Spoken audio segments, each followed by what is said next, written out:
Багшийн хөгжил цахим сургалтын төвийн 2018-аас 2019 оны хаврын улирлын 2-3 дугаар сарын үйл ажиллагааны тоймоос. Монгол Улсын их сургуулийн профессор багш нарын цогц чадамжийг хөгжүүлэх зорилгоор 2016-аас 2017 оны хичээлийн жил байгуулагдсан багшийн хөгжлийн төв нь сургалт судалгаа, хувь хүний хөгжлийн чиглэлээр багш нарын эрэлт хэрэгцээнд үндэслэн сургалт хөтөлбөр хэрэгжүүлж ирсэн бөгөөд 2017 оны намар багшийн хөгжил цахим сургалтын төв болон өргөжж сургалтын агуулгыг онлайн байршуулах, технологийн дэвшлийг сургалтад ашиглах, сургалтын холимог хэлбэрийг нэвтрүүлэх, улмаар зэргийн болон зэргийн бус онлайн хөтөлбөрийг хэрэгжүүлэх зэрэгээр нээлттэй боловсролын үзэл санаа тогтолцоог дэмжин ажиллаж байна. Багшийн хөгжил цахим сургалтын төв нь 2019 оны хаврын улирлын New Faculty Orientation буюу шинэ багш нарт зориулсан чиглүүлэх сургалтаа 2 дугаар сар зохион байгуулж, бүрэлдэхүүн 4 сургууль шинээр ажилд орсон нийт 13 багш хамрагдан хичээлийн хөтөлбөрөөр хэрхэн боловсруулах, сургалтын технологи, сурвалжлагчдыг үнэлэх талаар арга зүйн мэдлэгээ дэвшлүүлэхийн зэрэгцээ Монгол Улсын их сургуулийн стратеги хөгжлийн хэдийн чиг хандлага, профессор багш ажилуулах журам, ёс зүйн дүрм, сургалтын CC системтэй танилцлаа. Уг хөтөлбөрийг 2017 оны намрын улирлаас санаачлан хэрэгжүүлж эхэлсэн бөгөөд шинээр ажилд орсон багш нарыг сургалт судалгааны салбарт амжилттай хөл тавьж, академик хамт олонны нэг гишүүн болоход нь туслах зорилготой юм. Сайн мэцгана. Наа Бадам гаруу гэдэг бизнесийн сургуулийн санхүүгийн танхимд шинээр орсон. За санхүүгийн чиглэлийн хичээлийг заадаг байгаа. За 2 сард зохион байгуулсан шинэ багшийн чиглүүлэг сургалтанд хамрагдсан.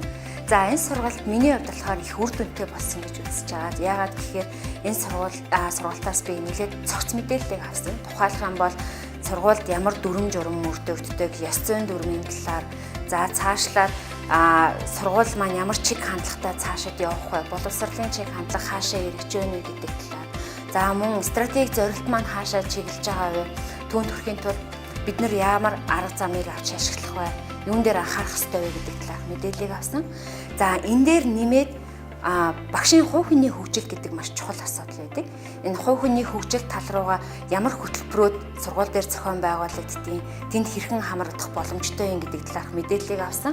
За яг одоо болохоор effective teaching method гэсэн сургалтанд суугаа явж байгаа. Энэ сургалтын хүрээнд сургалтынхаа хөтөлбөрийг, хичээлийнхаа хөтөлбөрийг хэрхэн боловсруулах вэ? Ямар аргыг ашиглаад хичээлийг үр дүнтэй болгох вэ гэдэг талаар сурж байгаа. Тэгэхээр энэ бүх цогц мэдээллийг богино хугацаанд ерөөсөө ганцхан өдрийн сургалтчтай тийм ээ богинохон хугацаанд авах боломжийг олгож байгаа учраас айгүй үр дүнтэй буюу бүгдээрээ суугаад үзчихэд маш их зүйлийг мэдээл авна, маш их мэдээлэлтэй болно. Үр дүнд суурилсан боловсролын багийн мастер багш нартай хамтран Effective Teaching in Higher Education Programs модуль сургалтыг намрын улирлаас эхлэн зохион байгуулж, бүрэлдэхүүн 4 сургуулийн төлөөлөл 18 багшийг 12 удаагийн сургалтад хамруулан, хичээлийн хөтөлбөрөөр сайжруулан сургалтын батламжаа авсан билээ. Тус төв энэхүү хөтөлбөрийн хаврын улиралд үргэлжлүүлэн үр дүн суурилсан боловсрол, хөтөлбөрийн болон хичээлийн зорилтод үр дүн гэдэг сэдвээр эхний модуль 4 сургалтыг амжилттай дууслаа. Сургалтад 4 сургуулийн төлөөлөл нийт 82 багш хамрагдан сургалтын онол арга зүйн мэдлэг эзэмшин, практик дасгалууд дээр багаар ажиллах зэргээр хичээлийн хөтөлбөрөөр сайжруулах арга зүйд суралцлаа. За бид энэ сургалтанд хамрагдсанараа бол хувь хүний санхүү хичээлийнхаа нэгж хичээлийн хөтөлбөрийг боловсруулахаас гадна ИРФАТ-ийн хичээлийг ажиллах үнэлэх рубрик, за бие даалтын ажлыг үнэлэх рубрикийг, за мөн ихтгэл тавих, за мөн яг багаар ажиллахдаа Excel програмуудаар хэрхэн яаж ажиллах гэсэн энэ зөвлөмжүүдийг гаргасан байгаа. За бие даалтын зөвлөмжөөс гадна энэ ихтгэл үнэлэх хуудсыг бол оюутан болгонд өөрсдөө нөгөө шалгуур үзүүлэлтүүдийг гаргаад оюутнаар нь өөрсдөө бас үнэлүүлэх ийм ажлуудыг хийсэн байгаа. За хоёрдугаар бол бас энэ сургалтаар бид нар бол хувь хүний санхүү хичээлийн сураг бичгийг гаргасан манай Тинким өөрсдөө энд байна. За мөн сураг бичгийнхаа семинарын хичээл болон бие даалтын хичээлд ашиглах гарын аврагуудыг бас гаргасан байгаа. За 3 дугаарт бол хувь хүний санхүү хичээлийнхаа нэгж хичээлийн хөтөлбөрийг гаргахдаа сэдэв болгоноор хичээлийн төлөвлөгөөг гаргасан байгаа энэ дээр. За энэ төлөвлөгөөн дээр гол бид нар юг анхаарсан гэвэл өмнө нь бол тухайн сэдвийн хүрээнд эзэмших цогц чадамжуудыг гаргаж ирсэн бол энэ сургалтанд сууснараа бид сургалтыг хүргэх хэлбэр идэвхтэй сургалтын ямар аргуудыг хэрэглэх вэ гэдгээ энэ дээр нэлээд дэлгэрэнгүй гаргаж өгсөн. За мөн сургалтын хэрэглэгдэхүүн унших материалаас гадна тэр гол юм бол одоо үнэлгээний аргуудыг энэ дээр бол нэлээд тодтогч төлөвлөгөөнд тусгаж өгснөөр их онцлогтой байгаа юм аа.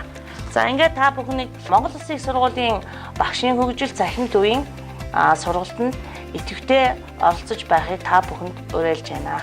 2017 оны намрын улирлаас эхлэн хэрэгжүүлж буй Faculty of Writing Retreat хөтөлбөрийг 7 хоног бүрийн баасан гарагийн 9-өөс 17 цагийн хооронд зохион байгуулж 3 сарын 4 удаагийн хөтөлбөрт нийт 37 багш хамрагдав.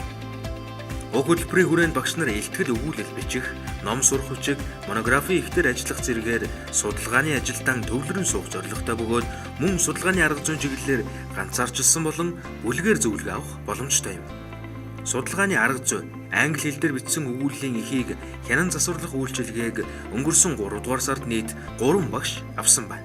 Тэгээ энэ хөтөлбөрт хамрагдсанаар өөрийнхөө судалгааны ажлыг цааш нь үргэлжлүүлэх мөн өөрийнхөө судалгааны ажил тулгуурлан эрдэм шинжилгээний өгүүлгээ энэ хичээлийн жилдээ батааж гарна гэсэн том зорилтыг тавих тэр одоо зоригийг надад өгсөн. 5 тухтай орчин бүрдүүлсэн орчинд бид нар ажилласнараа одоо илүү их үр бүтээлийг үр дүн гаргаж байна. 2 одоо хурлын материал бэлтгэсэн мөн 1 эрдэм шинжилгээний өгүүлэл гаргасан ийм амжилтуудыг гаргасан. Миний хувьд бол их үр дүнтэй байсан. Юу вэ гэхээр одоо яг тоогоор ярих юм бол 2 өгүүлэл гэдэг дотоосоо 2 өгүүлэлээ гүйцээж хэвлүүлсэн. За энэ 2 илтгэл бас нэг илтгэлийн ярих зүйлүүдийг бас бэлдэж авсан. Тэгээд энэ хөтөлбөрийн маань давуу тал нь юу гэхээр яг судалгааныхаа ажлыг бичих тэр орчныг 100% бүрдүүлж чадсан. Тийм вакуум орчинтай. Тэгээд мөн энэ багш хөгжил захим сургалтын төвийнх маань бидэнд зориулж мөн цай, кофе зэрэг сэтгэлээ гаргаж бэлдсэн байдаг. Сонирхолтой давуу тал нь юу гэхээр салбар болгоны багш нар цугларсан. Тэгээд жишээ нийгмийн салбарын, бизнесийн сургуулийн, тэгээд компьютерийн, хэл шинжилгээний сургуулийн багш нар хоорондоо цуглараад хичээл болгоныхоо эхний 30 минутанд өөрсдийнхөө судалгааны ажлыг хийхэд ямар асуудал тулгараад байгаа, тэрийг ямар шийдэж болох арга юу вэ гэдгийг хэлцдэг байсан л да. Ингэснээр бусад салбарын багш нарын судалгааны ажлын талаар тэдэнд тулгамддаг асуудал юу байдаг гэсэн зэрэг мэдээллийг олж авсан. Сургалтын ажилда өргөн зарцуулдаг байсан цагаа бас нэг өдрийг судалгаандаа зарцуулж өөрсдийн ажлаа зөв төлөвлөх, бүтээлч байх, ажлаа зөв хуваарлах, сургалт судалгааны ажлаа хослуулж явуулахад одоо багш биднэрт их дэм тустай үйл ажиллагаа болж байна. Лекцийн зочин багш хөтөлбөрийн хүрээнд өнгөрсөн 2-3 дугаар сард нийт 9 багш хүсэлтэн ирүүлж хамрагдсан байна. Энэхүү хөтөлбөр нь багш өөрийн заадаг хичээлийн агуулга, арга зүй баяжуулах үүднээс тухайн чиглэлээр мэргэжсэн эрдэмтэн судлаачийг урьж лекц уншуулах зорилготой бөгөөд уг хөтөлбөр 2017 оны намраас хэрэгжиж эхэлснээс хойш нийт 50 орчим багш хамрагдсан байна.